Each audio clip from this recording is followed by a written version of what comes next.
factor tree of 248. So 248, it can be written as 2 times 124. 2 times 124 means 248. So 124, it can be written as 2 times 62.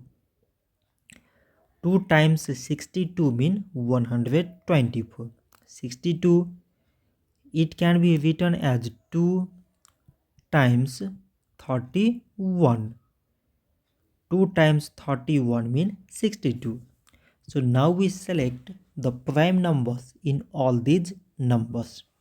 So prime numbers are 2, 2, 2 and 31.